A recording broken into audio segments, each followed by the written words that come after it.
Ada 3 hal yang harus kita coba pelajari ya tentang rumah tangga. 1, rumah tangga itu ibadah yang paling lama. Kalau rumah tangga itu ibadah, berarti setiap perjuangannya ada pahala atau tidak? Pahalanya kecil apa besar? Kalau pahalanya besar, godaannya dikit apa banyak? Maka izin ya, perjuangkan rumah tangga sampai di titik mana kita bisa bertahan dengan segala kebaikan. Berpisah, bercerai harus jadi opsi yang terakhir. Sangat terakhir. Setelah semua tidak bisa diperbaiki lagi. Bercerai itu boleh walaupun dibenci oleh Allah. Dan ingat, ketika kita memilih untuk bersama, berjuang, mempertahankan rumah tangga, bukan karena semata-mata aku mencintaimu, kamu mencintaiku, tapi betul tadi bahwa ada seseorang yang Allah titipkan kepada kita. Siapa? Anak. Walaupun Ahilman tidak membenarkan juga seseorang bertahan karena anak, bukan itu. Bertahannya bukan karena anak, tapi bertahannya memang kita sepakat untuk memperbaiki hubungan di antara kita. Kekurangan ada, kehilapan ada, kesalahan pasti ada, tapi fokusnya perbaikan. Aku tidak menikahimu karena masa lalumu, tapi aku menikahimu karena masa depan bersamamu. Engkau mau menjadi pribadi yang makin baik ke depan. Ingat, kenapa istri harus bahagia? Karena anak tidak akan mungkin bahagia kalau ibunya tidak bahagia. Maka ibu, istri harus bahagia. Suami juga sama, harus mulia. Karena suami tidak akan mungkin mendapatkan kemuliaan jadi seorang ayah kalau istrinya tidak pandai memuliakan suaminya.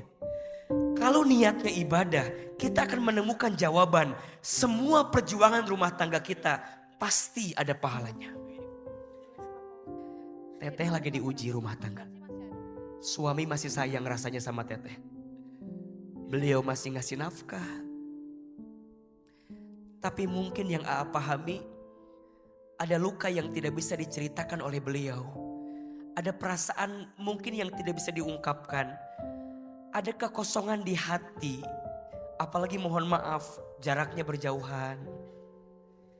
Yang dekat aja.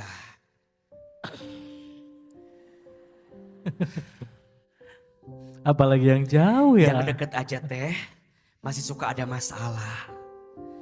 Kadang sering salah paham. Mungkin juga yang jauh begitu. Jadi kalau AA boleh memberi nasihat, semoga ada rezekinya, semoga ada izinnya. Kalau suami bekerja di luar negeri, mungkin cari tahu di mana lokasinya.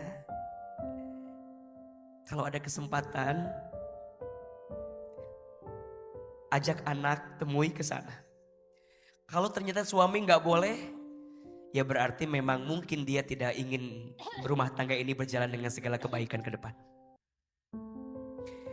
Istri harus tahu suami ada di mana. Gak bisa pokoknya di luar negeri aja. Harus tahu. Betul yang jadi berat itu adalah anak. Ini pesan buat semua ya.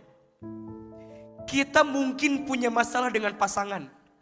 Dan mungkin harus berakhir rumah tanggamu. Mungkin. Setelah gak bisa diperbaiki, setelah gak bisa berubah, mungkin berpisah. Oke, tapi catat ya, jangan sampai perpisahanmu yang jadi korban adalah anakmu. Mantan istri mungkin ada, mantan suami mungkin ada, tapi mantan anak tak akan pernah ada. Mantan ayah tak akan pernah ada. Dia melekat, kenapa? Karena ada darah yang mengalir dalam tubuhnya. Maka teteh berjuang bukan semata-mata tentang pernikahan ini, tapi tentang tumbuh kembang anak yang juga harus bahagia. Maka ini pesan ya, kalau bunda, kalau ayah sedang bertengkar dengan pasangan, jangan menunjukkan pertengkaranmu di depan anakmu.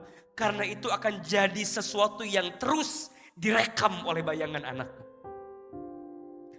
Apapun yang terjadi, belajar menyembunyikan luka.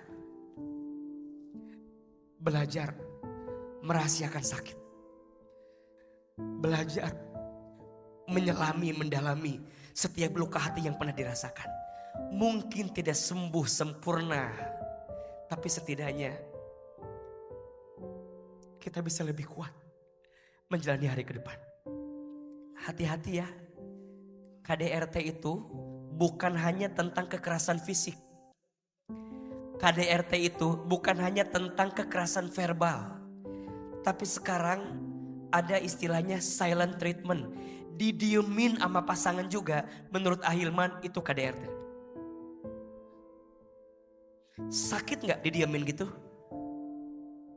Dibuat gak jelas. Ini dibawa kemana?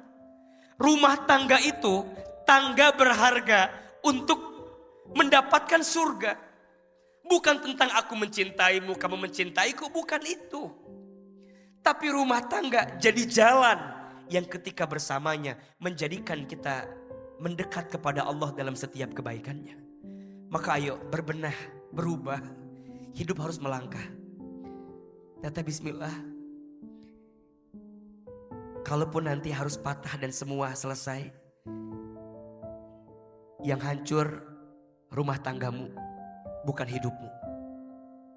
Yang gagal rencanamu, bukan masa depanmu.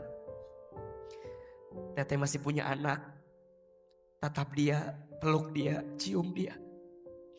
Kalau sedang ngerasa lemah dalam hidup, lihat dia saat tidur, peluk badannya. Percayalah, itu kekuatan yang akan menguatkan kita untuk lebih tumbuh baik ke depan.